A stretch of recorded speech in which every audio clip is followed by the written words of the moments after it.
Hello, welcome back to my channel. If you're new here, my name is Mary, and today's video is going to be a weekend reading vlog again. So I thought I would just go ahead and introduce the vlog. It's Friday night. I'm about to go out to dinner with my husband. We're going to a Mexican restaurant near us that we really like. But I wanted to introduce the vlog and let you know what I'm going to be reading tentatively for this weekend reading vlog. My tentative TBR, if you will. This year I'm trying to read more books physically than I did last year because I've been really depending on audiobooks, which is not bad. I just would like to, I have all these books. I would like to read them, you know? So I'm gonna try to read Night Bitch by Rachel Yoder and then potentially even watch the Hulu adaptation with Amy Adams. That's been on my list since it came out last year. And I haven't gotten to it yet, but I own this book. I've owned it for a while now, a year or two. And I'm excited to read this one. And then also, I've been really wanting to reread The Library of Mount Char by Scott Hawkins. So I did put it on hold at my library. I put a physical hold on, or I put it on a physical hold at 2 different libraries near me. And then I put the ebook or the audiobook on hold at, I think, all of the libraries that I have e-cards to. And I wasn't getting any of them, but I really just decided I was gonna bite the bullet and just go ahead and buy the book. And as soon as I purchased the book, a physical hold from the library came in, and so did an audiobook hold. But I don't care, I'm gonna read it physically. And then I have the audiobook checked out in case I wanna use that to get through it faster, because we all know I read faster via audio because I can listen to it while I do other things. But this is the plan. Just as a brief synopsis, I'll probably go into both of these books more later, but oh my god. The Library at Mount Char is a weird cosmic horror book, and the premise is there's this girl, Carolyn, and she meets up, at the beginning of the book, I remember she meets up with this guy at a bar, who the guy is a low-level criminal, and she convinces him to break in and steal something or help her steal something. And it turns out that she has been raised with these 11 other people that she calls her siblings, and they were all kidnapped by this guy that they call the Father, and he is maybe God, but he's missing. So they're having sort of a war amongst themselves to figure out who is going to be God next, I think. I'm not explaining this well because it's very hard to grasp what's going on in this book, but what I remember really liking about it is each of the characters is a librarian. That's why it's called the Library of Mount Char. The place that they live is called the library. It's this magical house that is bigger on the inside than the outside, whatever, and each of them has a specialty. So there's one guy who I think is Michael, whose specialty is talking to animals, and then someone else's specialty is seeing different futures, and different possible outcomes with different decisions that you might make. And so I don't know, I hope that makes sense. It's very cool. I will hopefully talk to you more about it as I read it. Night Bitch is a body horror book, I think, and I'm pretty sure it's got to do with motherhood, which is kind of a trend in horror books, to be honest with you, where the person becomes the mother and then your body changes, and so they use that as the body horror, I think, is what's happening. But in this one, I want to say the main character is a stay-at-home mom, and she starts turning into a werewolf, I think is what's happening. So I'm not sure how that's gonna go, but I'm very excited to read both of these, and I will let you know my thoughts as I have more of them. My dog is sitting by the door. Hold on. Marvel, what are you doing? Look at him, he's just sitting there. He was just sitting there very patiently looking at me. Do you need to go outside? Let's get your brother and we'll go outside. Okay. Anyways, I'll let you know when I have updates for my reading.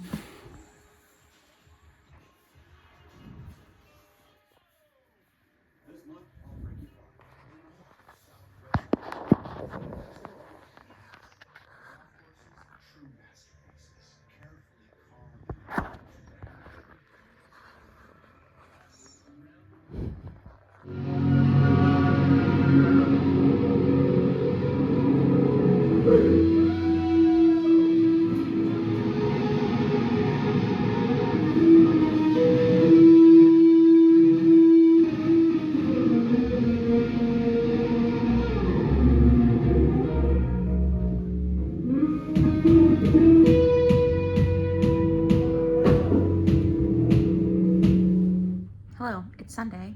I was wearing my headphones while I did my hair, and it's looking kind of rough. Anyways, I'm about to film a video. I'm gonna film my wrap up for the week, and I wanted to update you on the books that I'm reading. So I am about a third of the way through both of them, so I don't know if I'm gonna finish them today. I might just continue this vlog until I do finish them. I had a really busy day yesterday and intended to do more reading than I actually did, but we went to lunch at this place called The Brick in Kansas City that has really good vegetarian options if you're a vegetarian. They have a veggie chili, which is what I got, and they also have vegetarian meatloaf. Just a bunch of different stuff that's super vegetarian friendly. So I had that for lunch, and then we went to the Royals game. The Royals played the Detroit Tigers, and so we went to that game. It was fun. We won. It was like 0-0 pretty much the whole game until I think the 8th inning, and then we finally got a run, and then, you know, the game was over. That's what I did yesterday. And then after that, we came back. I read some, and then we went out to see a band that my husband's friend is in play a show here in Kansas City. It was in Skate Bar, if you've been there. I don't know, I'd never been before, but it was cool. But that's why I didn't update it all yesterday. I like just was busy, which was great, but also like tiring. Like I'm looking forward to not doing anything today. So as far as the library at Mount Char goes, I'm really enjoying this. I'm really glad that I decided to reread it. It is very strange and it's very gory. So I think I've mentioned what it's about, so I won't like fully go into it again, but like the way that this book, it has like almost a mystery element to it, because you're primarily in the beginning in like Carolyn's head. She's one of the 12 librarians and she's doing things, but like you don't know why she's doing them. And then there are these chapters called interludes, which are like sneak peeks into the past when Carolyn and all the other siblings were just children, and like kind of the horrible things that their father or the guy who kidnapped them basically and is holding them hostage, who like may or may not be God, it's like about how he controlled them and about how he forced them all to learn different things, and they call it their catalog. And then there's also like descriptions of like if they would think something that was outside of their catalog or like wonder about something that was outside of their catalog, then they would get punished, and like horribly punished. So it's about that. And then also we're in the present day, and I think I already mentioned the father is missing, and so they're like looking for him, but also like you can tell that like something, like you're not being given all the information. So it's really good. I'm really enjoying it and I'm excited to keep reading it. I'm glad that I decided to reread it. The first time I read it, again, I think I've already said this too, was 2020. I remember because I was house sitting for summer of 2020. I worked at Legal Aid on Arkansas, and my boss went out of town for a week, and so I house sat for her while she was out of town and watched her dogs, and that's when I was reading this book. So it's just funny that like that's how I remember it. It was that, and then I was watching the Kissing Booth movies, because that's when like the Kissing Booth came out. The other thing I'm reading is Night Bitch. I'm about a third of the way into this. This book is divided into thirds, so there's like part 1, part 2, part 3. I've just finished part 1. I won't lie, the mom turns into a dog much quicker than I anticipated that happening. Like I kind of thought the whole book, you're like, is she turning it? Like what's going on? But like by the end of part 1, she is like a dog. So I'm very curious because I don't really know what happens from here or like what the plot is, but essentially the first part of the book, she's been like growing weird hair, her teeth are getting longer, her sense of smell is getting heightened, she's starting to crave like meat and like raw meat, and she just like knows that something isn't right with her. Her husband is an engineer, but for whatever reason his job is like a traveling job, so during the week he's gone, and then he's home on the weekends, and then he's gone again for the whole week, and so it's just her and this little boy, and she's like kind of driving herself crazy. And it's interesting though, because like she loves her son and loves being his mom. She's just like exhausted, and her husband frankly is useless. So like she can't even, when he comes home for the weekend, she can't even leave the house because he's like, well, I don't know what to do with a baby, which is just so infuriating to read. I am enjoying it, but it is like so odd. These are both such odd books. That being said, I am going to film my wrap up for May, and then I will continue reading. I'm hoping to get at least through part 2 of this tonight, and then maybe I told you I have the audiobook for the library at Mount Char, so I'm reading it physically a little bit, but like honestly I've only really listened to the audiobook, so that's most of what I've been doing. But I'm probably going to listen to the audiobook more while I like cook dinner and stuff tonight. But that's the plan, that's where I'm at. That's what's going on. I'll let you know when I have more updates. Notice that's a mask? You would not notice unless you told. Hey, it's Tuesday. Fun fact. Remember that when this was gonna be a weekend reading vlog, and then I vlogged like one clip on Friday to tell you that I was gonna start it, and then one clip on Sunday to say, hey, haven't forgotten yet. Marvel gets annoyed when I talk too loud, so he just went upstairs. Murphy is right by me. It's storming out, which means that Murphy spent all day today hiding under a bed. And then he came out at like 4:40 and screamed until we let him outside to go to the bathroom. And then he came back inside without going to the bathroom. And then he did that again because he really hates the rain, but I think he has to poop. So we're just going to keep running him out every like 5 minutes and see if that'll do it for him. I am updating you because I finished last night. I finished The Library of Mount Char by Scott Hawkins, my reread. And I won't lie to you guys, I've been listening to audiobooks while I play this little stupid game in bed. It's like one of those games where it's a 3D object, like a house. The advertisement was always like a house. And there's screws that are different colors, and you get little toolboxes that have a certain number of spaces in them, and you have to fill them up with the screws of the right color in order. And it's very satisfying, but my husband makes fun of me because it's one of those heavily advertised games. So whenever he sees me playing it, he's like, oh, are you playing your ad? Anyways, it's fine. But I've been playing that while listening. I played that and listened to the last of the audiobook for like 2.5 hours last night, okay? That's how down bad I got it for this game. But I love this book. It's so good. I think I talked about what it was about before, but it's like super kooky. The narrator is super unreliable. And I also don't think I really talked about this, but like the majority of the book is told from Carolyn's perspective. She's like the main character. But you also get snippets that are told from Steve Hodgson's perspective. And Steve is the guy that she meets, that she like hires to break into a house. He's like the pawn in her plan. Okay. And so she's got this grand plan, this scheme, if you will, that you don't really know. You know something's going on, but you don't know exactly what it is. And like she may or may not be working with some of her siblings or all of her siblings at any given point. Like you don't really know what's going on. Until you do find out what's going on. But some of them are from Steve's perspective. And then there's also this guy, Erwin. And Erwin is like super famous in military circles because he's like a super, like if you saw the movie American Sniper, okay, that's Erwin. Erwin has like movies made about him and whatever because he's got like medals and like valor awards and whatever. And he's just kind of a dickhead, but like he's a very lovable dickhead. So he is another character that you get his perspective a lot. And he works for Homeland Security now. And he, for some reason, is looking into Carolyn and her siblings. He doesn't know who they are. He knows who Carolyn is. But he doesn't know how many of them there are. He doesn't really know, like, what is going on. He just knows that something is. So part of it is from his perspective. So this book, another thing I should say, super gory. I think I mentioned that one of the siblings, his, like, gift is murder. And war. His name is David. And David is horrific.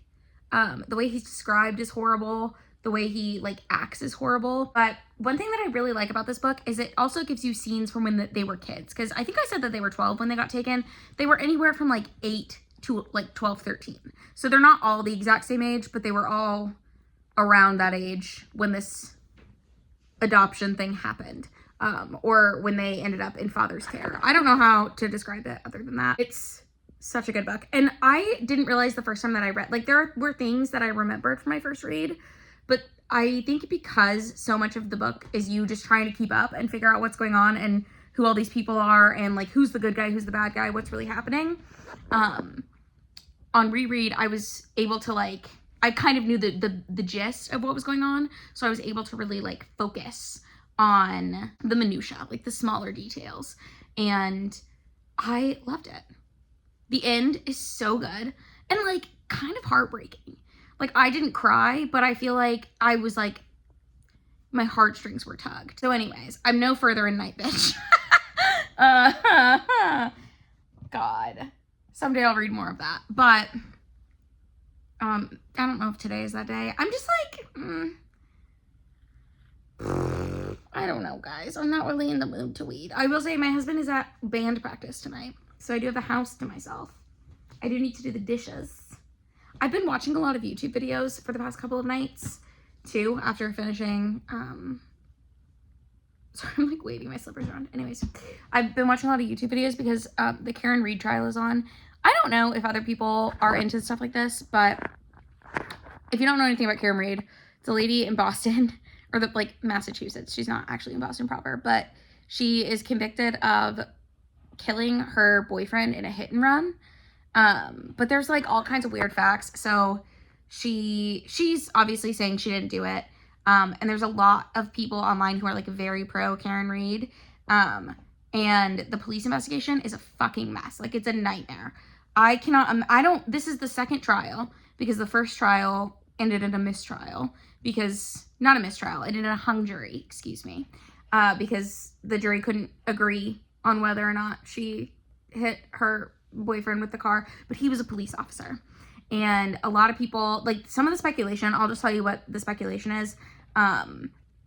There's speculation that, how do I even talk about this without, I'm going to give you the bare bones, but I'm trying not to put my opinion out there because I don't need people to know my business. But they were at an event with a bunch of other police officers. She was with her boyfriend. Apparently, her and her boyfriend were, like, kind of on the rocks. Also, of note, the boyfriend, John O'Keefe, who's now dead, he's a cop, and his siblings died, and so he has custody of his niece and nephew. I don't know how old they are now. I think they're teenagers, but I think they were, like, 13 at the time. I don't really know. I believe this was also in 2021. I think it was like January of 2021, when there were a lot of really bad snowstorms. So essentially what happened was Karen Read was out with her boyfriend, John O'Keefe, and all of their friends. I'm going to get a lot of this wrong, so I'm not saying any of this is fact. I'm just trying to give you a rundown, okay? They were out drinking in celebration of something. I think it was some sort of police thing, but I don't really know because a lot of people there were police officers. They were all drinking. Everybody was going to go to this guy, Brian Albert, one of the Alberts' houses. There's a lot of Alberts because there's a lot of siblings and cousins and whatever. So the Alberts' house, they're having a party. And Karen and John, allegedly, were supposed to go to this party. Karen felt like the friends didn't like her, I think that's one thing that I've heard. I've also heard that like she and John were kind of fighting, so she wasn't in the mood to deal with it. So, but John still wanted to go, so she ended up dropping him off and she left. And the Alberts are saying everyone, Jim McCabe, there's like a lot of people who were there at the party. They're all saying that he was supposed to show up. Some of them say that they saw her drop him off, but then they never came in. So they just never came to the house. And then the next day he was found frozen on their lawn, dead.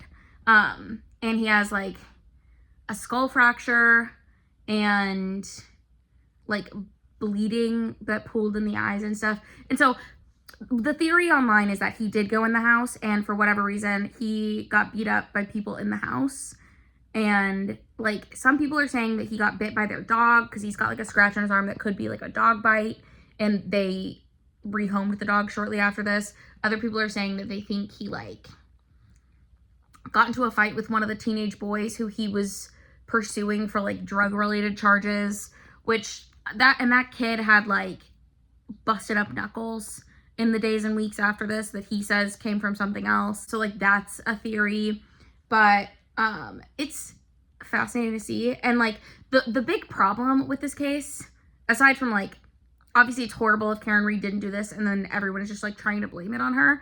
The biggest problem that I see is that the police investigation was just terrible. Like, they collected evidence in like grocery store paper bags instead of like evidence bags. They collected evidence in red Solo cups. One guy used a leaf blower to try to like melt snow around an area. Sorry, I've got the hiccups now. They also like, they found, she had a cracked taillight, which is where they're saying hit her, but there's like video footage of her backing into John's car at her driveway. So like maybe the thing broke there, but a lot of people are saying it can't have because it hit at the wrong spot. I don't know. There's like, you can Google this and there's 1,000 things on there. But I don't have time, unfortunately, to sit all day and just watch the live testimony from the trial. The trial's going on right now. So I've been trying to keep up with, his name's a lawyer, it's Peter Tragos. I'll link him down below. He's a plaintiff's lawyer, I think, in Florida. But he has a YouTube channel called The Lawyer You Know. And he just does like recaps of trials and stuff. So that's what I've been watching. I've been watching his recaps. I've seen a couple other people's. I'm not going to name any names because I'm going to talk shit for a second. I don't love a lot of the other ones that I've seen. Like, I either don't love people's deliveries or I feel like their opinions are too strong, if that makes sense. Like, Peter is very unemotional, not in a like weird robotic way, but like, he's very, this is the legal theory that they're doing. These are the facts of this case. And he's very good about being like, the prosecution has to prove this beyond a reasonable doubt. I personally feel like there's reasonable doubt still because of X, Y, and Z, but I don't I don't know. I've seen him on things that I don't agree with him on, but I just like the way that he explains himself and like states his opinion without it being like super emotional. Sounds bad because I feel like a lot of the people who do this are like women, and I don't want to be like women are always emotional and like it's a negative thing, but I feel like a lot of other, and it's not all women because I can think of at least one guy who does this as well, but it's a lot of the other creators that I see, especially around this case, where so many people are like it's the Commonwealth of Massachusetts, like anti the prosecution. I think so many people are like, just, they've decided, and so like even when something kind of good, kind of bad happens, like even when the prosecution does something good, I feel like it takes them a while to like acknowledge like, oh, that was actually a good witness for them, or like, oh, that actually connected some dots, or like, do you know what I mean? I don't know if you do. It's hard to explain, but I don't want people to be like detached, but I feel like that's kind of how I prefer things to be a little bit. Is that my autism? Maybe. Emily D. Baker's good too. She does a lot of like watching the whole trial and streaming, and I don't do that. But she does like quick recaps, but I've watched some of the like live streams with her where it's like all day ongoing. There was another lady who did the last trial who I liked, who was very pregnant at the time. So I wonder if she's like on maternity leave or something. But the last trial I think was it last summer? It might have been. Anyways, it doesn't matter. But that's what I've been doing. I've been watching Peter's updates from the trial. So if you're following it, let me know. What do you think? I personally think that's so many people to have involved in a conspiracy, to have none of them crack. For me, that's crazy. But I also don't think she hit him with her car. Like, I don't know. It's hard for me. I feel like, for me personally, I think it's too many people to be involved in a conspiracy without anyone cracking. That's just me. But also, I forgot to mention this part. There's, like, been a federal investigation into the police department's handling of the case. I guess we don't know what the federal investigation was for, but very fishy, very weird. So interesting though. But that's what I've been doing. This has been too long of an update. I don't know what I'm gonna do tonight. I'm kind of in the mood to watch a movie, so I might do that. Or I might not. But it's, gosh, it's Tuesday night. I'm home alone. Well, I'm with the dogs, but I'll let you know when I have other updates at some point when I have another update. Hi. I don't know what's happening. I get the same pimple right here. Is it just a monthly occurrence? That might be what it is. Anyways, hello. I wanted to come on here and let you know that I have finished Night Bitch, finally. It's Thursday, so this video should be going up tonight. And I might watch the movie tonight, I might not. I kind of want to, but I don't know if I'm gonna have time to watch it before I want to like edit and upload this video. So you'll know based on when you're seeing this if I watch the movie or not, probably. But I might like start it and show you like a fun clip of it and then whatever. Anyways, I'm just wanted to say that I finished Night Bitch. I think I'm gonna give it 4 stars. I enjoyed it. It was definitely a very wild ride. It was not at all really what I anticipated. Well, I guess I shouldn't say that. So I thought that this book was about a woman thinking she was becoming a dog, and then like that may or like maybe or maybe not happening. Yeah. But it kind of was more like that was like the first third. And then from there, it was like the metaphor was over. Well, not even really, but it's like, okay, so it's about a woman who, none of the characters are named except for some of the, okay, the main characters aren't named. They're just mother, husband, and son. And the mother has quit her job as a gallery director to be a stay-at-home mom to her little boy, because seeing him in daycare made her really sad, and her husband travels all week for work. So she's basically a single mom Monday through Friday until her husband gets home from work.